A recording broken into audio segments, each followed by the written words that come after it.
Doug had a roommate. Do I have this right, Doug? Who was an actor on the Mr. Belvedere sitcom? Mm-hmm. And the only reason I'm asking you this question is so Gilbert can tell a ridiculous story. Okay. Let's see if I can remember it. Because Doug went to tapings every week when he used to go to sitcom tapings. One time I was filming something on some sound stage. I don't know, like an appearance on a sitcom, whatever. And the big word around the sound stage, they were also shooting Mr. Belvedere. And Christopher Hewitt had to be the show had to be shut down, and Christopher Hewitt had to be rushed in an ambulance to the hospital because he accidentally sat down on his balls. Yeah, his own balls, as we say, because, could have been balls he owns, could have been a few softballs or basketballs.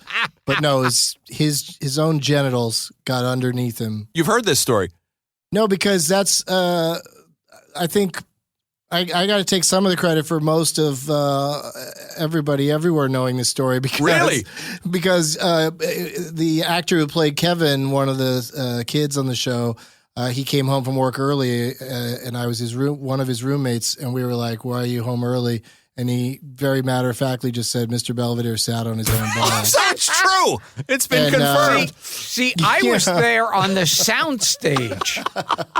So on the sound stage, it was the word, you could go up to somebody cleaning the urinals, and they would say, "Oh, Mr. Belvedere sat on his balls." Yeah.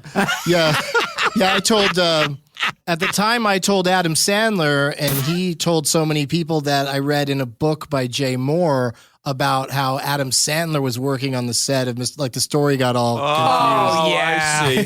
I see. So suddenly Adam Sandler was on the set of Mr. Belvedere when it happened. But that's the sort of thing that, those show business stories, they kind of get lost. But the actual sitting on of the balls, suspending a day of work, I can confirm that really happened. How about that?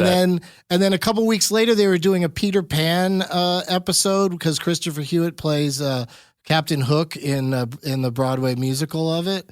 And they had him on wires, and the wires broke, and he landed on his balls. Oh! Oh, my God. I hadn't heard that second half. Oh, yeah, my it God. happened again. Or at least he was, the injury was,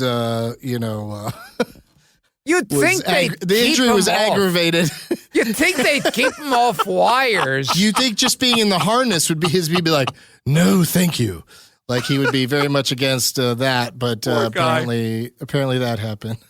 But so we've got confirmation. See, we thought that was one of those Hollywood bullshit urban myths, but it's been confirmed. Because I remember on the set there, it was like practically the soundstage shut down. Because everybody was talking about it, that Mr. Belvedere sat on his balls. Even for a while in my stand-up comedy act, I'd say, "Here's my impression of Mr. Belvedere sitting on his own balls." And the whole impression is just, "Oh."